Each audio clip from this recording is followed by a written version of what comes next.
Well, we just went Done live, deal. gentlemen. Oh, all right. Welcome to Practical Shooting After Dark. My name's Ben. On deck today, we've got two Canadians. And people think that I'm an honorary Canadian because I live far north. You're almost Canadian, but no. Well, I'm We not won't go there. nice. I'm not nice at all. No, but you said it yourself. We can be assholes. We're just polite about it.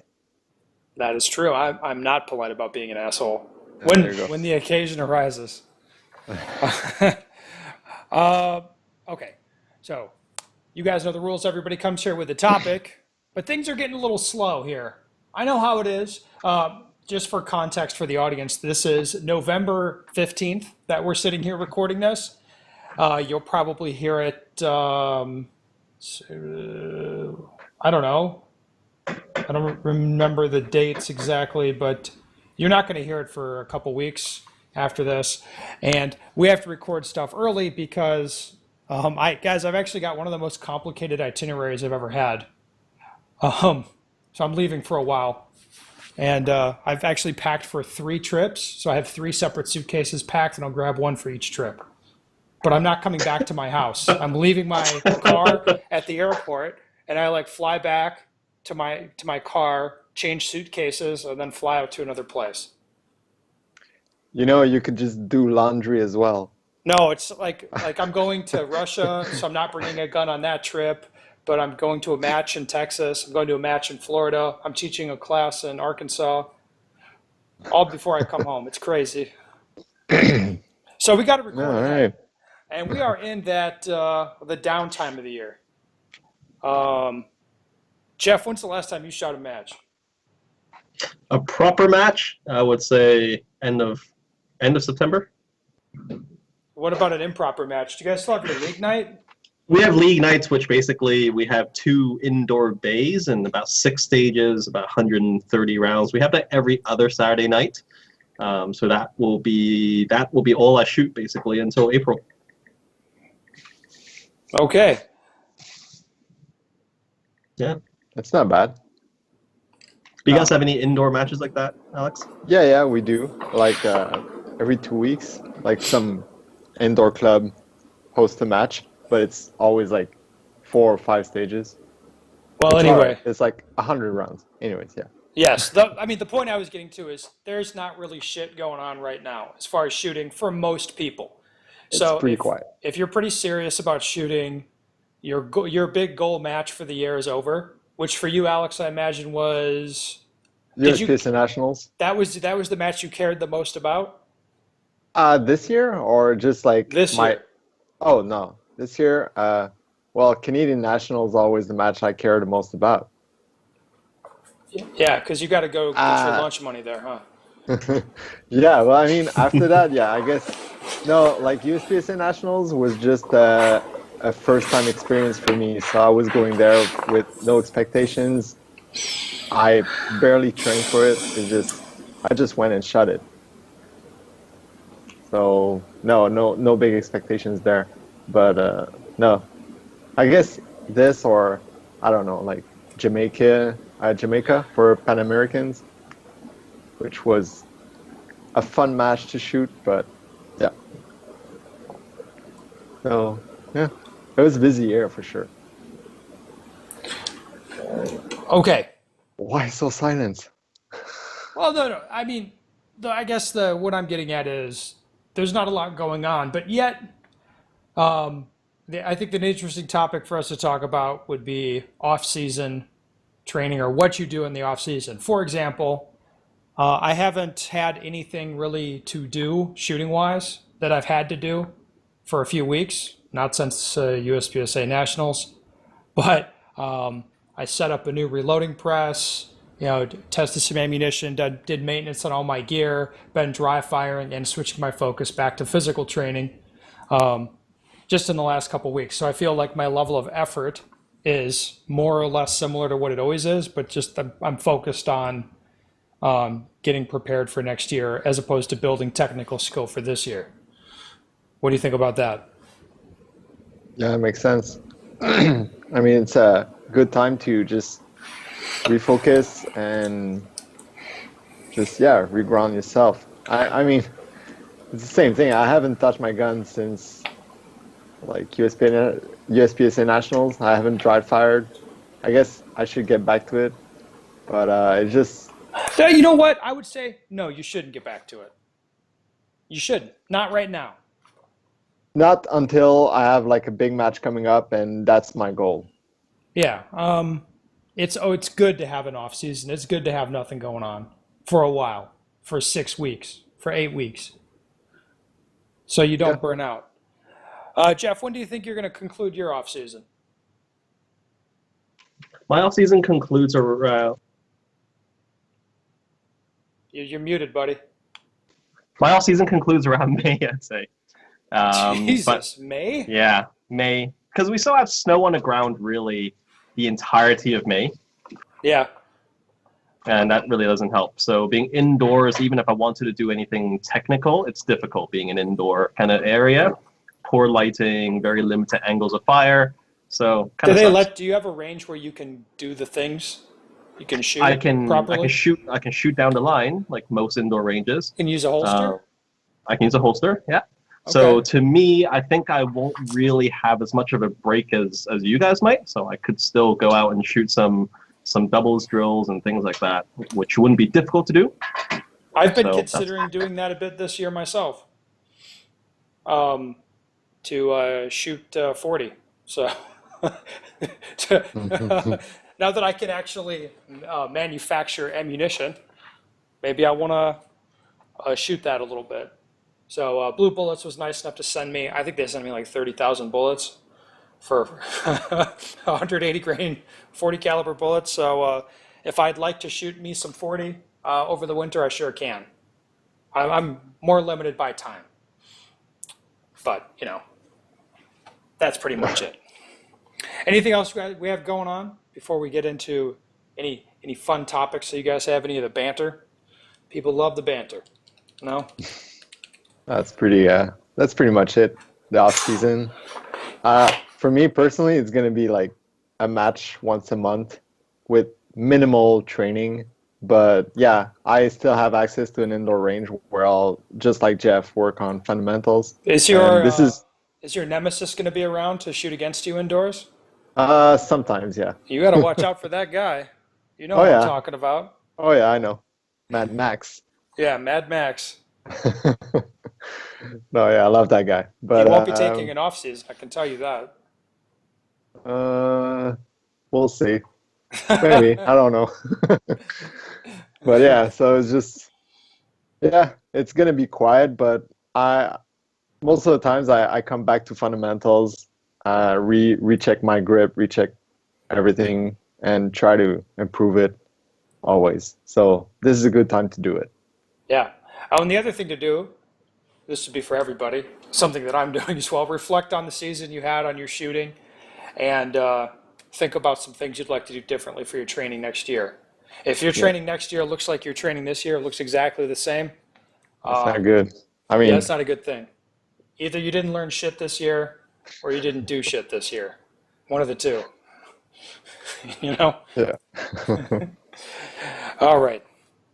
Alex, I think you have a show and tell. Yep. right. So actually, talking about off season, talking about changing stuff. I thought about changing my. I've had like issues this summer with my current belt setup, which runs with CR Speed. Which, by the way, like I mean, I love the CR Speed. They're simple to set up, and they're indestructible. Like they last forever. It's just I don't know. I've always had like depending with. I'm not sure if it's something probably different with the mags, but I'm using like small frame Tempodio mags, and the retention system is just it's not it. It just doesn't work. Either your mag is like loose in it, or it's too tight, and you get stuck.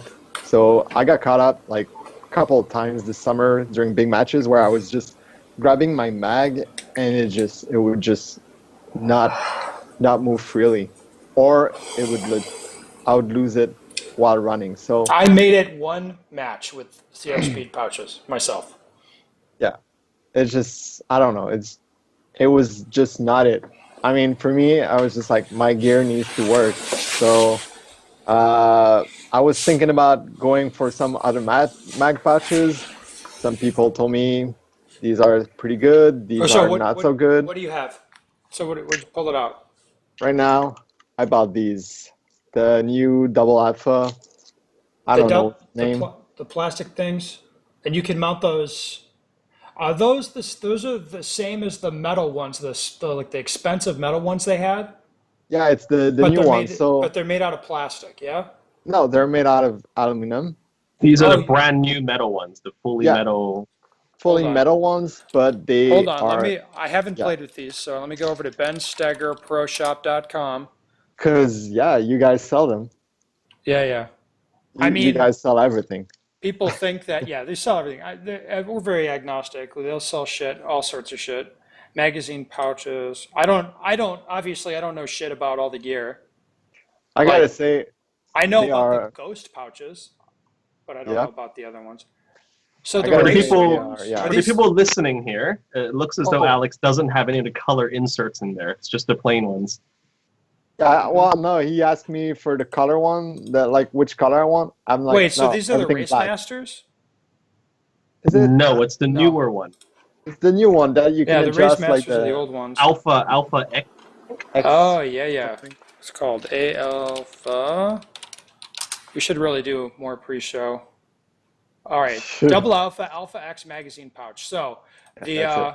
so just sort of for people's context, I'm not telling you to buy this stuff, people. And if you do buy it, I do not care where you buy it from at all. But just to give you some information, the old ones, the older metal ones, are called the Race Masters. Those are on the Pro Shop for $60. Um, those are, in my opinion, those are pretty expensive pouches. And if they're worth it, they're worth it. You know, that's cool if they're worth it.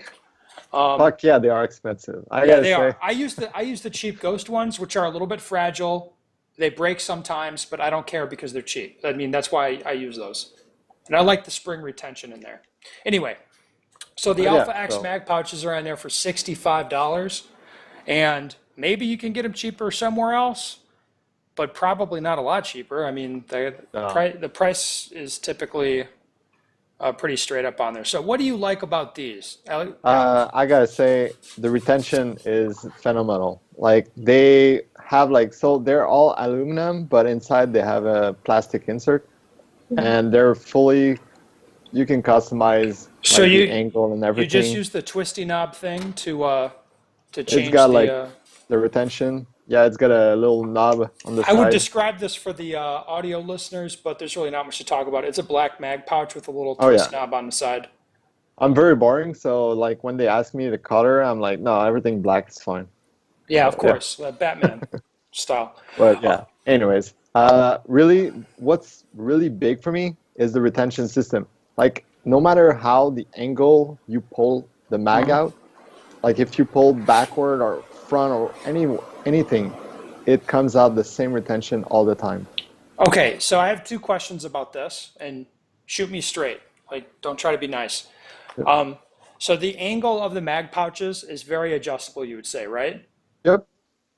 Because I'm seeing on there, there's a bunch of attachment points, and by moving those around, you can change the Yeah, I mean, that. the attachment points are actually it's doesn't matter really much. I mean, everybody's gonna put them pretty much all at the same spot.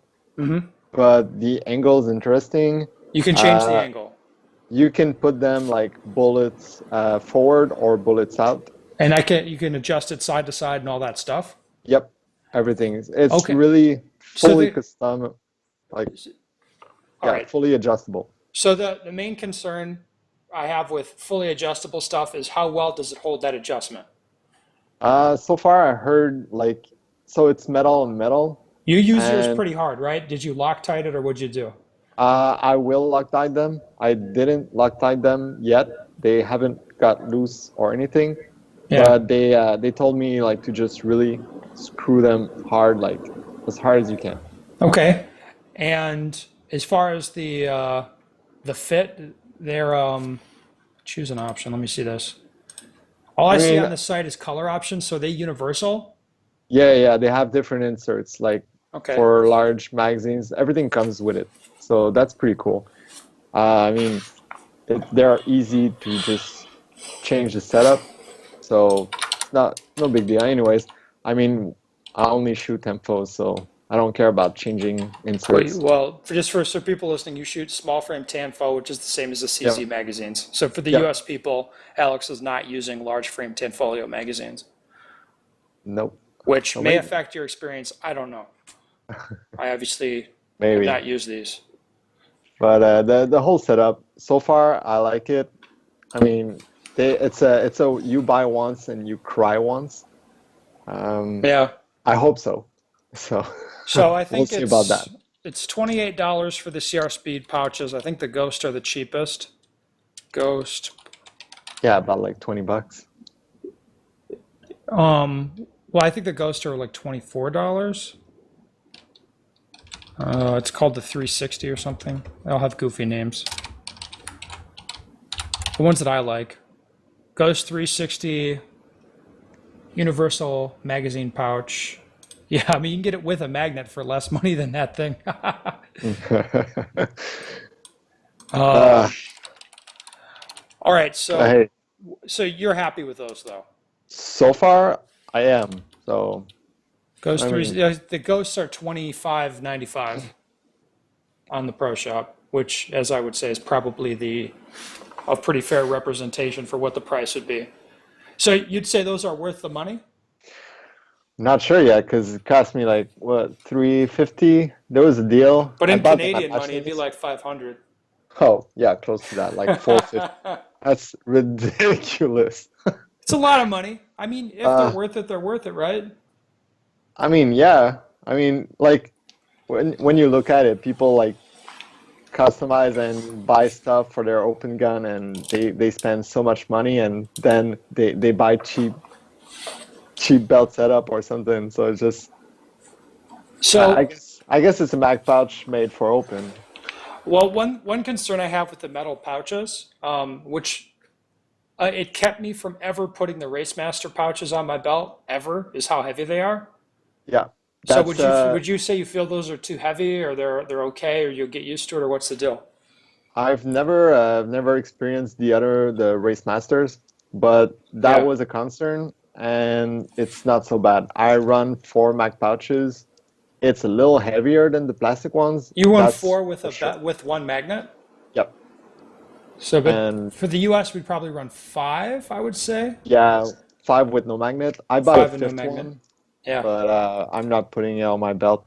But yeah, it's a little heavier, but it's not so heavy because the housing is actually metal, aluminum, but the inside and everything else is, well, the inside is plastic, so it's not so bad. Yeah. Okay. I like it. Jeff, you have any questions about these magazine pouches? No, I think they look fantastic, and it's a lot of money. But my racer pouches, the old plastic ones, they work pretty well. So really, no need to upgrade.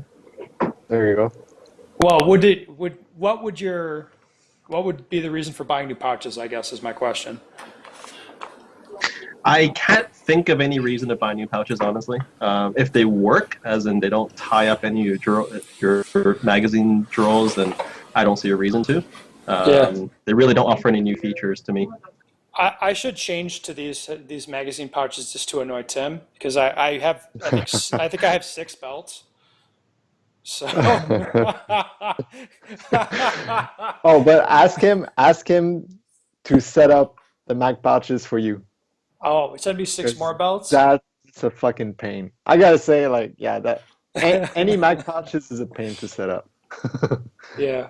Because yeah, as you tighten the nut that holds it in, it moves on you, and you have to hold it in place and kind of Oh yeah, fit in the yeah. hex wrench, and yeah. And then you pain have in to the take ass. it all apart and Loctite it once you Oh, get it where yeah. you like it. A lot of adjustments. And the positions be different. Yeah, it's a pain in the ass. But that's why we have a long winter up here, right? Yes, that is why you have a long winter. I'll stick with my ghost pouches for now. Those do what I need them to do. But like when people talk about money and how expensive they are, I mean, I don't know. Like on the long run, are they gonna be good? We'll find out. But I mean, from what I've heard, some people opinion on some mag pouches, it's like I was gonna buy another mag pouch, but then some people told me like they've ran through like 6 of them in the past 4 months. So What just kind like, of pouch okay. was that? It was the pouches you run. The So, ghost ones? yes. Yeah, if people, the most common way that they break is people tighten down the screw Too that much. attaches the pouch to the mount. They tighten that down so much that it snaps the pouch off of the mount. Yeah. So Is that what they did? I don't know. Like I don't know, but they broke so many that in the end you're ending up spending like the actual amount you would have spent in the first place with the right mag pouches. So Yeah, just that something to is the most consider. common way to break them. I think if people over torque them when assembling them, yeah, you can break them. Mhm. I've not had one break that way ever, and I'm kind of an idiot, and I'm pretty rough on gear. But I could totally see if somebody thinks that'd be an issue, don't buy the ghost pouches, buy something else. I think But that. yeah, that's it. Do you know how much the I design on mean, the pouches you're using differs from the plastic version? I have no clue, honestly. It's I guess the inside of the way of the retention and the adjustability with the height of the mag that you can adjust. I guess Now, that's the main feature, right? I guess. It does have a neat little thing. It's, for those that don't know, there's a little shelf piece inside the mag pouch, and you can actually move the height of it. So you can have the mag stick, like, seated as deep as you want in the pouch, basically. You know what we really need is Tim, because Tim assembles a lot of stuff and plays with it. I'd be really curious to know the difference between the Alpha X and the Race Master, because I'm sure he's played with it. And I would also be curious to know if they're discontinuing the Race Master. That would be my suspicion, is that the Race Master pouches are going to go away and they'll run the new ones. That's my Totally. guess. I guess they've upgraded. I mean, I know they upgraded like their little ball that rotates the mag pouch. So maybe that's something they upgraded just to a better product overall. So I don't know. Like, Yeah, any of the holsters or mag pouches that are just on one little ball with one tension screw, that stuff usually has a problem coming out of adjustment. mhm. But the design on these, the way it attaches to the belt looks different, so that's probably a good change. Probably okay. Time will tell. I don't really care. I'll stick with the ghost pouches. Yep. All right, Jeff, you have anything fun you want to talk about? Well, I mean, probably just a continuation of what we were initially talking about in the intro, Yes. which is with us such a long winter, I guess all three of us, because you're Canadian light with your weather down there, the lack of outdoor range access does mean that we're limited as far as what we can do. So really, Well, you guys don't have outdoor range access irrespective of season, do you? Not where you live. it's a bit of a problem, yes. For those that aren't in the know, the closest outdoor range I have is 2.5 hours away, basically. Oh my God. Oh, it's Oh, boy. infuriating. It's infuriating. Yeah. So with the indoor season, it's still an added challenge. So what can we do? Work on fundamentals. So to me, I think what I'm going to do is work on specific drills that indoor ranges allow for, which is down the line type of shooting. So there's indoor matches that I do shoot, but I don't think they're all that helpful because these are matches with 6 stages, and for most of them, if I shoot 5 or 6 mics in 6 stages, I can still win the match. So really, it's not a useful gauge of what's going on. So yeah, it's more about working on fundamentals, down the line, doubles, stacks, things like that. All right. But are you able to have like multiple targets on multiple stands, or you're only able to shoot one line? I can only shoot one line. It's what fits on the target hangers. Okay. So they're not really okay with me putting up and using multiple lanes, even if they're free, because to them, Okay. shooting off an angle is somehow dangerous. Oh well. All right. You I should mean, tell them that okay. 90 degrees is an angle too. But so you're not allowed to move even if no one's there. Nope. Oh, okay. That sucks. Yeah. I I mean, mean, to a lot of people, being able to draw from a holster is already a big deal in indoor ranges. Yeah, We it don't is. really have that issue. Most ranges in Canada, it seems as though if you have the black badge certification that we've talked about before in the show, then at least that's a standard level showing that you know what you're doing. So holsters aren't really a problem, but definitely no moving. Most I can do as far as movement is maybe pick up a gun and load it and shoot, but that's about it. oh, okay. Well, yeah. Then you're really stuck doing fundamentals, basic like double bill drills, stuff like Yeah. that, Yeah. which And is you know what? pretty In good. a way, yeah, in a way, it's not a bad thing because these are things that when you're in an outdoor range, it gets kind of boring. All right, so Yeah. you end up not doing as much as you maybe should. But when you're stuck only being able to do these things and nothing else, then hopefully, with proper targets and kind of goals in mind, I can improve the fundamentals, and we can all stand to do better in that aspect. Yeah, because actually, something I used to do a lot was going to the range to work on fundamentals, static shooting, just the feeling of the gun, how it recoils and how it tracks. And I would work on movement, reloads, everything else in dry fire. That's Which, not bad. I mean, is if you're limited in ammo as well, and that's a pretty good option. So sometimes, yeah, for the off season and in shooting indoor, that could be an option. That's what I'm going to try and do. I mean, if I get my way, I'll burn up, 20,000 rounds in December indoors.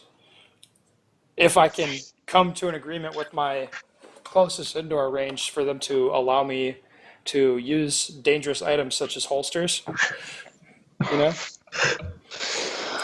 Unbelievable. What is their justification for not allowing it? To be honest, if you have an issue, like you end up shooting yourself with a pistol, it will almost always be holster related. Right. Yeah, drawing a gun out of so one way to stop people from shooting themselves is to disallow use of holsters. Yeah. I mean, it's not a weird practice at all in the U.S. at indoor ranges. And then a lot of times it'll be like, well, we know that you're okay to do this, but we don't want other people thinking they can too. Right. Yeah, so that's Pure how that logic. goes for a lot of people. It's BOC logic, honestly, but what are you gonna do? All right, so I got an email that's a little bit strange, and a guy followed it on with some explanation. So he seems pissed. So I think if I read this email, there might be some pretty fun banter. If you guys like that. This isn't the PCC one, Jeff, that you're expecting. Like you're all giddy. You're expecting. I can do the PCC one too, man. That dude's out of his mind. Oh, this will be news to you, Alex. This will be fun. All right, but we'll do this first one. I'm just here to have fun. This comment gets very annoying to me lately, especially when it comes to folks that travel and shoot a lot who check the scores of other shooters at the match, then get online to check practice scores as soon as it's posted and share their success stories and videos on social media as soon as they get home. Okay? The other thing that is frustrating is the ROs that don't know how to score targets or even what the proper commands are. Also, fellow squad members that pace targets before they get scored and tell the RO what the score was when he gets there. And when you tell them not to do that, they look at you like you're the asshole. These are all local matches with likable and generally very friendly people who you see and shoot with once a month. What do you guys do to avoid getting frustrated and letting it affect your match focus or let the frustration show in your conversations and dealings with these folks? So I sent an email, as I normally do, saying, yeah, okay, we could talk about this in the podcast. And the guy said follow on saying, rereading it now sounds a little incoherent, especially the second point, but I think you get the idea. Things that you know must be done right, yet are taken as meh, whatever, by staff and competitors. Things you can't just shut up about and let them be. They actually affect results and scores. Here's the interesting part. So key in on this, guys. It's probably less relevant to the competition at your level, but at the level 95% of USPSA members compete at, it becomes more apparent. Is something interesting about that to you, Jeff? Yes. Following the rules, fairness, less relevant at a higher level. No, this is why stuff like popper calibration like makes me crazy because it's like, yeah, you understand that I've been on one side or the other of major matches, like national level matches, by less than the margin of a popper fucking, like, I don't know, 10 times. I mean, you seem like, yes, you do seem like an asshole when you complain about that stuff to people, or when you just point at that, you're like, yeah, that's just not acceptable. It's not okay. Like, we can't have nonsense reshoots and popper issues or stuff not working right. The RO just looks at you and shrugs, and it's just like, yeah, that's not acceptable. It doesn't work, especially at a high level where the margins are super slim. So yeah, at a club match, yeah, people are going to think you're an asshole when you don't like that stuff. You have any reaction to this, Mr. Alex? Well, I mean, I don't know where to start. I mean, there was a lot of things that he seemed. Of course, it needs to be fair for everyone every time. Like, Well, I think the basic issue is that he's not casual, and really I think he's saying nobody's really casually participating when they're at a match. They want to do well. Guys that are saying they're just there to have fun, but they're like all up in the scores and shit. Like those guys are lying when they're there to yeah, compete. they're fooling themselves. Yeah, Like, but then people aren't taking it. They don't take it seriously or follow the rules or this or that, and that is frustrating to him. well, so what is he gonna do about it? I don't know. I mean, I don't if know. you just complain and don't try to be proactive and say something about it to like, is he talking about nationwide or is he talking about at his own club? So, I mean, I think he's talking about his club, but I think you'd see the same sort of friction at a lot of clubs that there's guys who are very, very serious about it, about shooting. I mean, overtly so. Like, no, they're very serious, and they like issues of fairness rub those guys the wrong way. They want rules followed and things like that. And then other guys have a very casual attitude about it. They're like, whatever.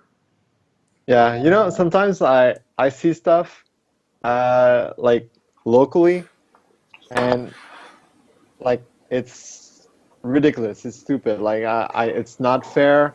And if it's not fair for a shooter, I'll say something. But sometimes I see something like, oh, that's totally not approved in the rule book or anything, and I'll just joke about it. Like I'll Yeah, go see a range master, and like we're pretty good friends, and I'll just be like, you can't do this, hey. I'm just saying, like, and I just leave, and usually the message gets, like, he gets the message and they correct it. But yeah. I don't know, it's That's smart, Alex. Pick your battles. If it's an issue of competitive equity or fairness, you kind of have to be the asshole. But if yeah, a stage, like let's say a stage isn't legal, but it's not really inconsiderate. it won't matter so much because everybody's shooting the same thing. It's just but you gotta follow the rules. Yeah, then you could be more gentle. Yeah, We and had an I issue joke like about that it. at my club with an illegal target presentation this year, and like before the match started, it's like, yeah, I don't think you can do that or whatever. But like the match went on, and the club had their target. They had their target set up the way they wanted, and but there was a conversation. But again, Yeah, it so was next against the time, rules, but not inconsiderate. But yeah, you just kind of won't see that again at the club, which is fine. I think that's the way to handle it. okay. Aside from me storming out there and like ripping down targets that don't follow the rule book exactly. They're gonna ask you like, why don't you do it? No, then it's like, well, why don't you volunteer Yeah, to run the match? That's the go-to response, it seems like. Well, when somebody says that, yeah, you should pick up a timer, volunteer, what they're not encouraging you to volunteer. They're discouraging criticism. Yep. They don't really want you to help. That's not really what they want, yeah. in my experience, anyway. All right, let's go to another email. This one's called "What's Wrong with PCC?" He says, "Hey Ben, tell Joel to grow a pair. Everyone, including him, knows exactly what's wrong with PCC. Number one, it's called USPSA, and the P stands for pistol.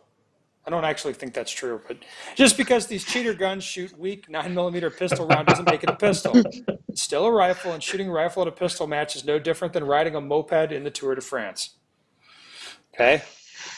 The classifier system, or this is item 2, the classifier system ties your PCC ability, if you can even call it that, to your pistol classifications.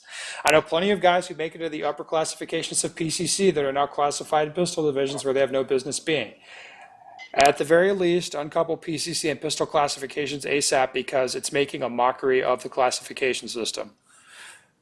I should say I'm reading this like I don't necessarily agree with any of this, but it is kind of funny because it makes people crazy. Number 3, yes, I know it brings in new shooters, but at what price? I'm sure offering free heroin would broaden the pool of new shooters too, but at what price, Ben?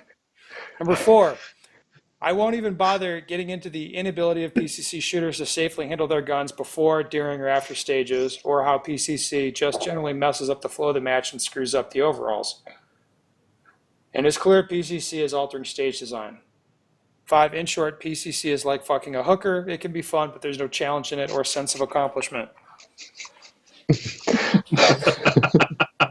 So that's some pretty hot banter for the PCC guys.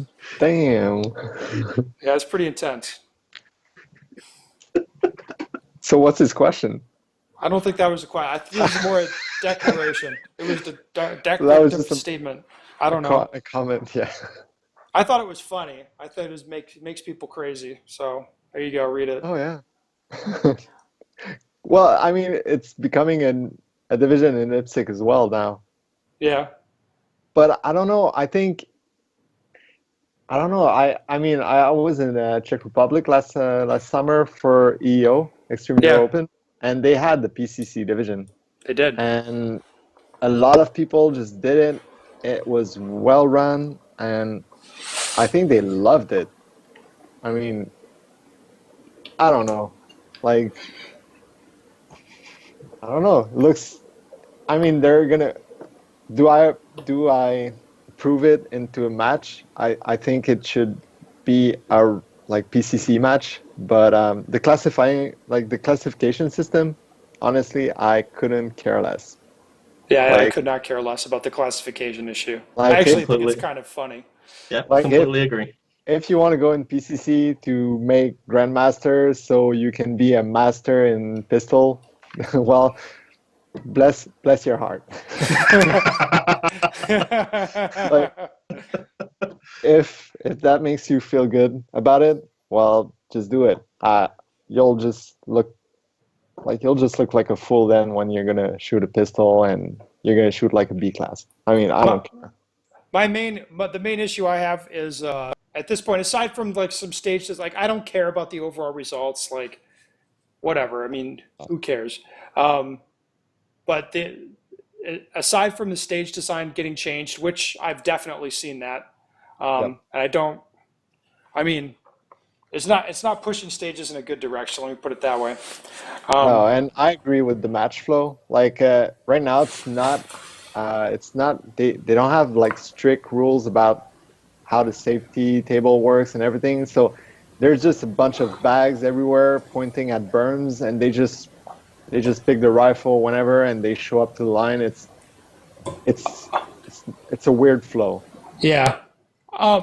My beef is I don't know if I'd call it a beef, but I would say like if you look at a 32 round hoser stage in USPSA, which we have a lot of like hosing or sort of not very interesting or technical stages, especially at the club level.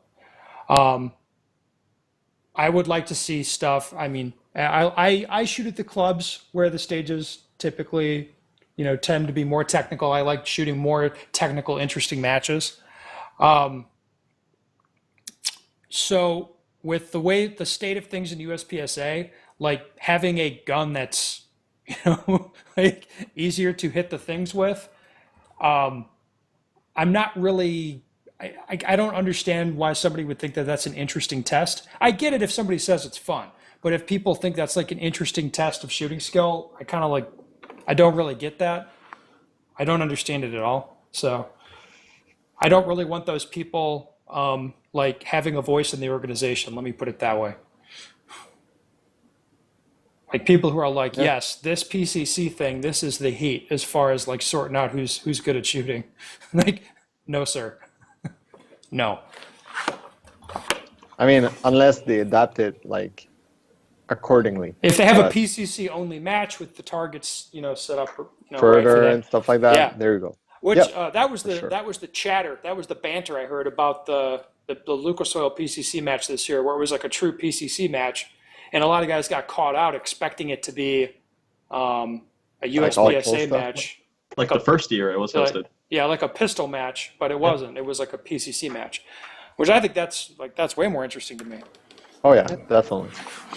My biggest beef at PCC is more logistical things. So, like Alex said, the flow of things and how it interrupts, and it basically slows down the match.